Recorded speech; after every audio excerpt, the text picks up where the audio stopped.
अरे दोस्तों, आज हम बात करने वाले हैं एक ऐसी किताब के बारे में जिसे पढ़ के या तो आप दुनिया को समझ जाओगे या फिर खुद से नफरत करने लगोगे।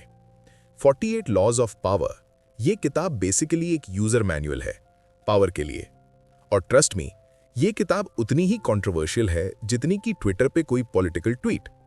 आज हम 3 लॉज को डिटेल में समझेंगे और मैं प्रॉमिस करता हूं इस वीडियो के बाद आप चीजों को कंप्लीटली डिफरेंट लेंथ से देखने लगोगे। इस पर 13 वीडियो पहले आ चुका है।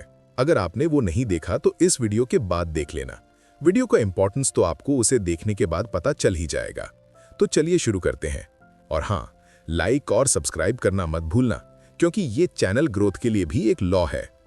तो पहला लॉ है डिस्पाइज द फ्री लंच। सुनने में बड़ा सिंपल लगता है ना, मुफ्त की चीजों से बचो, लेकिन इसके पीछे जो साइकोलॉजी है वो माइंड ब्लोइंग है।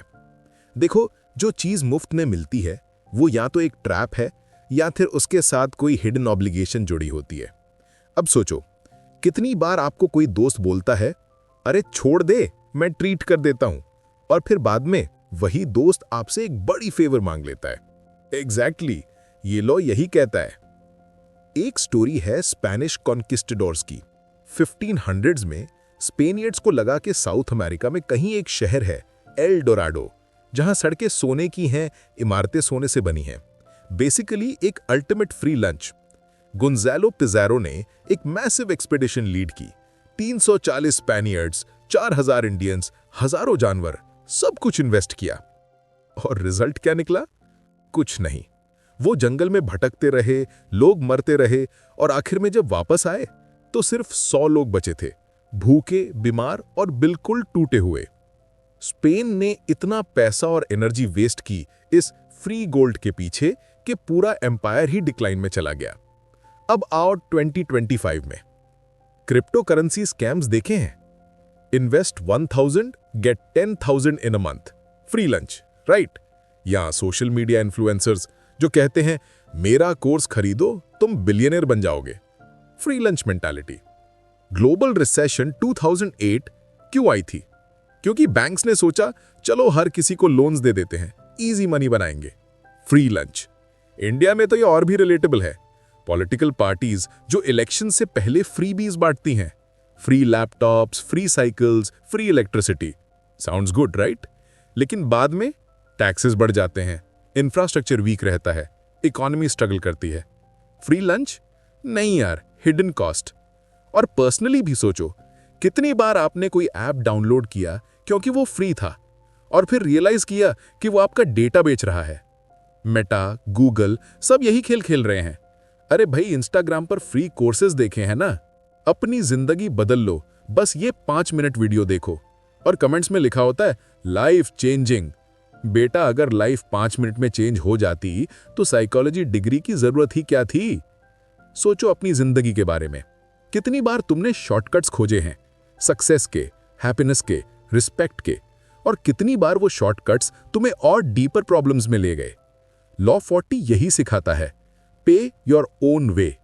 चाहे वो पैसा हो, एफर्ट हो या टाइम, इन्वेस्ट करो, तभी तुम फ्री रहोगे। Guilt free, obligation free, truly free. Conclusion simple है, what has worth is worth paying for. जिस चीज का जो प्राइस है उसके लिए वो पे करना होगा। और स्ट्रेटेजिकली, अगर तुम पावर चाहते हो, बी जेनरस, खुद खर्च करो, लेकिन दूसरों को मुफ्त में मत दो। Create obligations, create loyalty. Sounds manipulative, may be, लेकिन ये रियलिटी है। अब आते हैं लॉ 41 पर। Avoid stepping into a great man's shoes. ये लॉ बेसिकली उन लोगों के लिए है जो किसी लेजेंड के बाद आते हैं। सोचो, तुम्हारे पिता एक सक्सेसफुल बिजनेसमैन है, तुम्हारी बहन एक टॉपर है, तुम्हारा फेवरेट टीचर रिटायर हो गया और तुम्हें नया टीचर मिला। सबके मुंह से निकलता है, पहले वाला कितना अच्छा था। यही प्रॉब्लम है। जब तुम किसी ग्रेट पर्सन के शूज में स्टेप करते हो तो तुम्हें उनसे डबल अचीव करना पड़ता है, सिर्फ कंपैरिजन से बचने के लिए। एग्जाम्पल है फ्रेंच किंग्स का। Louis 14, the sun king, France को सिविल वॉर से निकालकर यूरोप की सबसे पावरफुल कंट्री बनाया, वर्साय बनाया, लेजेंडरी रूलर। और फिर आया उसका great grandson Louis 15। Poor guy को बेस्ट एजुकेशन मिली, बेस्ट ट्यूटर्स मिले, लेकिन प्रॉब्लम ये थी उसे इनहेरिट करना था एक ऑलरेडी परफेक्ट एम्पायर। तो लुई 15 ने क्या किया? कुछ नहीं, वो गैम्बलिंग करता रहा, पार्टीज करता रहा, मिस्ट्रेसेस रखता रहा। रिजल्ट? French revolution. उसके ग्रैंडसन लुई 16 का सिर गिनोटिन पर कट गया। आज की दुनिया में ये और भी रिलेवेंट है। देखो स्टीव जॉब्स के बाद टिम कुक को। कुक कितना भी अच्छा करे, लोग हमेशा कहेंगे जॉब्स के टाइम में एप्पल अलग थी। इलॉन मस्क के बाद कोई ट्विटर एक्स हैंडल करेगा? Good luck. कैंसल कल्चर के जमाने में लेगेसी इनहेरिट करना इक्वल्स कांस्टेंट स्क्रूटनी। इंडिया में तो ये कर्स लेवल प्रॉब्लम है। पॉलिटिकल डायनेस्टीज देखो, नेहरू गांधी फैमिली। जवाहरलाल नेहरू लेजेंडरी थे। इंदिरा गांधी ने अपना पाथ बनाया, कंट्रोवर्शियल लेकिन पावरफुल। लेकिन राजीव गांधी के बाद हर जनरेशन के साथ एक्सपेक्टेशन बढ़ती गई और परफॉर्मेंस कंपैरिजंस और ब्रूटल होते गए। बॉलीवुड में भी देखो, राज कपूर के बाद ऋषि कपूर, फिर रणजीर कपूर। हर जनरेशन को प्रूव करना पड़ता है मैं सिर्फ नेपो किड नहीं हूं। क्रिकेट में सचिन तेंदुलकर के बाद विराट कोहली को, कोहली ने अपना स्टाइल बनाया, अग्रेसिव, फिटनेस फोकस्ड। अगर वो तेंदुलकर को कॉपी करता तो कभी सक्सीड नहीं करता। बुक में सबसे पावरफुल एग्जाम्पल है अलेक्जेंडर द ग्रेट का। उसके पिता फिलिप ऑफ मैसेडोन ने ग्रीस कॉन्कर किया था, लेकिन अलेक्जेंडर को अपने पिता से नफरत थी। फिलिप कनिंग था, पॉलिटिकल था, स्लो एंड कैलकुलेटेड। अलेक्जेंडर ने डिसाइड किया मैं एग्जैक्ट ऑपोजिट बनूंगा, bold, reckless, man of action. और रिजल्ट? उसने सिर्फ ग्रीस नहीं, पूरे पर्शिया तक कॉन्कर किया। वो अपने पिता की शेडो से बाहर निकल गया और लिटरली द ग्रेट बन गया। यूथ के लिए लॉ और भी पेनफुल है। इमेजिन तुम्हारे पेरेंट्स ने स्ट्रगल किया और अब तुमसे एक्सपेक्ट है आईआईटी, आईआईएम, 50 एलपीए पैकेज, शादी, बच्चे, और वो भी 25 की एज तक। अरे भाई, हम तो अभी डिसाइड नहीं कर पा रहे कि करियर में क्या करना है। और सोशल मीडिया तो अलग लेवल का कंपैरिजन है। लुक एट शर्मा जी का बेटा, 22 साल का है, स्टार्टअप खोल लिया, फोर्ब्स 30 अंडर 30 में आ गया। बेटा, शर्मा जी के बेटे का भी मेंटल हेल्थ क्राइसिस चल रहा होगा, ट्रस्ट मी।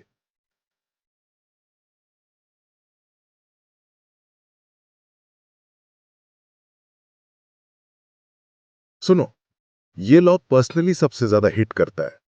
कितने लोग अपनी लाइफ में बस दूसरों की एक्सपेक्टेशंस पूरी करने में लग जाते हैं, पेरेंट्स की, टीचर्स की, सोसाइटी की, और खुद का आइडेंटिटी, खुद की वॉइस लॉस्ट। अलेक्जेंडर ने यही सिखाया, slay the father, kill that voice जो कहता है पहले ऐसे ही होता था। Create your own path, your own legacy.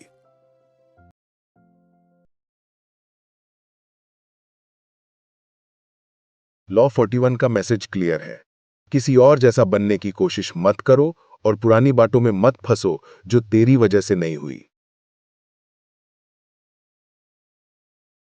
अब आते हैं आखिरी लॉ पर, strike the shepherd and the sheep will scatter, मतलब चरवाहे पर प्रहार करो और भेड़ें तितर बितर हो जाएंगी। ये लॉ सबसे ब्रूटल है और सबसे प्रैक्टिकल भी। पॉइंट सिंपल है, हर प्रॉब्लम, हर कॉन्फ्लिक्ट, हर ड्रामा किसी एक इंसान की वजह से होता है। वो एक ट्रबल मेकर, वो एक स्टिरर, और अगर तुम सबसे लड़ने में अपना टाइम वेस्ट करोगे तो तुम कभी सॉल्व नहीं कर पाओगे। Solution? Identify the shepherd, remove the shepherd, problem solved. Greece का एग्जाम्पल है, स्पेसिफिकली एथेंस। एथेंस ने डेमोक्रेसी इन्वेंट की थी, लेकिन उन्होंने रियलाइज किया डेमोक्रेसी में एक प्रॉब्लम है।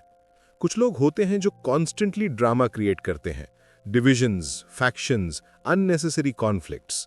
तो एथेनियंस ने एक ब्रिलियंट सॉल्यूशन निकाला, ऑस्ट्रिसिज्म। हर साल सिटीजन्स वोट करते थे। अगर किसी एक इंसान का नाम 6000 प्लस बैलेट्स पर आता था तो उस इंसान को 10 साल के लिए बैनिश कर दिया जाता था। Simple, effective, no violence. Examples: Aristides the just, great general, fair जज, लेकिन लोगों को लगा वो एरोगेंट है, सुपीरियर फील करता है, बैनिश्ड। थेमिस्टोक्लीज, अनदर लेजेंड, लेकिन वो अपनी अचीवमेंट्स कॉन्स्टेंटली रिपीट करता रहता था, मैं नहीं होता तो एथेंस खत्म हो जाता, अनोइंग, बैनिश्ड। आज भी यही होता है, बस टर्मिनोलॉजी चेंज हो गई है। कॉर्पोरेट वर्ल्ड में टॉक्सिक एम्प्लॉय को फायर कर दिया जाता है। एक इंसान जो पूरी टीम की प्रोडक्टिविटी किल कर रहा हो, उसको रिमूव करो और सडनली सब स्मूथली चलने लगता है। पॉलिटिकल मूवमेंट्स में भी यही होता है।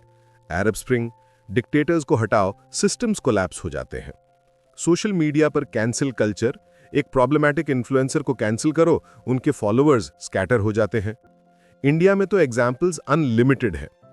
क्रिकेट टीम में अगर एक प्लेयर टॉक्सिक है, कांस्टेंट फाइट्स करता है, ईगो क्लैशेस करता है, उसे बेंच कर दो, सडनली टीम केमिस्ट्री इंप्रूव हो जाती है। पॉलिटिकल पार्टीज में भी अगर कोई एक लीडर कॉन्स्टेंटली इन फाइटिंग कर रहा है, उसे साइडलाइन कर दो। फैमिली बिजनेसेस में अगर एक फैमिली मेंबर सबको मैनिपुलेट कर रहा है, प्रॉपर्टी डिस्प्यूट्स क्रिएट कर रहा है, उसे आइसोलेट करो, प्रॉब्लम सॉल्व्ड। एक ब्रूटल एग्जाम्पल है पोप बॉनिफेस 8 और दांते एलिगेरी का। 1300s Florence political chaos.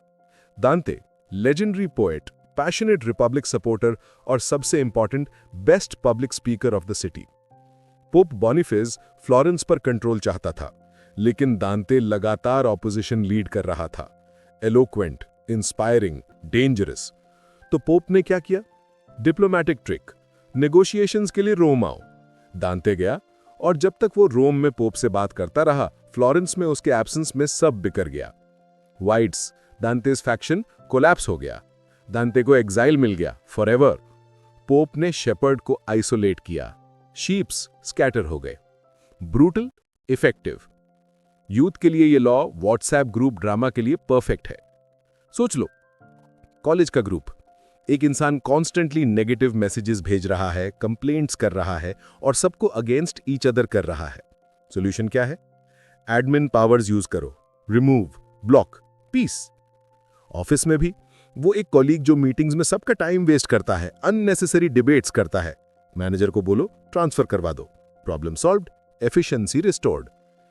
लेकिन ऑनेस्टली ये लॉ थोड़ा डार्क है, क्योंकि ये तुम्हें फोर्स करता है रिकॉग्नाइज करने के लिए दैट हर प्रॉब्लम का एक फेस होता है, और कभी कभी वो फेस तुम्हारा खुद का भी हो सकता है। क्या तुम अपने फ्रेंड ग्रुप में वो टॉक्सिक फ्रेंड हो? क्या तुम अपने फैमिली में वो कांस्टेंट कंप्लेनर हो? सेल्फ अवेयरनेस यार बहुत जरूरी है।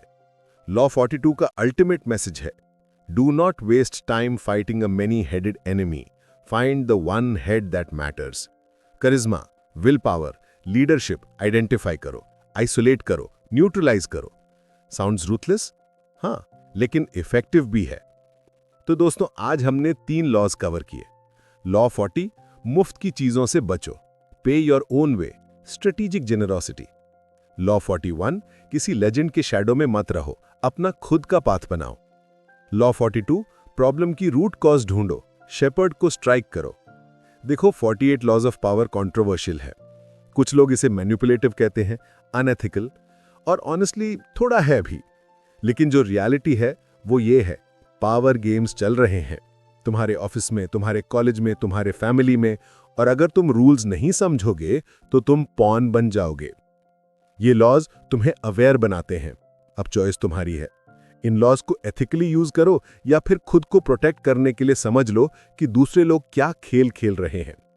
यूथ, तुम लोग सबसे इन्फॉर्म जनरेशन हो। इंटरनेट है, इंफॉर्मेशन है, अवेयरनेस है, यूज इट। अपने लाइफ डिसीजंस में स्ट्रेटेजिक सोचो, शॉर्टकट्स मत ढूंढो, अपना खुद का आइडेंटिटी बनाओ और टॉक्सिक लोगों को अपनी जिंदगी में जगह मत दो। सिंपल। तो बस दोस्तों, अगर ये वीडियो पसंद आया तो लाइक करो, शेयर करो और डेफिनेटली सब्सक्राइब करो, क्योंकि हम ऐसे ही माइंड बेंडिंग कंटेंट लाते रहेंगे। कमेंट्स में बताओ कौन सा लॉ तुम्हें सबसे ज्यादा रिलेटेबल लगा, और क्या तुम इन लॉज को एथिकल मानते हो या फिर मैनिपुलेटिव? डिबेट करो, डिस्कस करो। मिलते हैं नेक्स्ट वीडियो में। तब तक के लिए stay aware, stay sharp, stay powerful.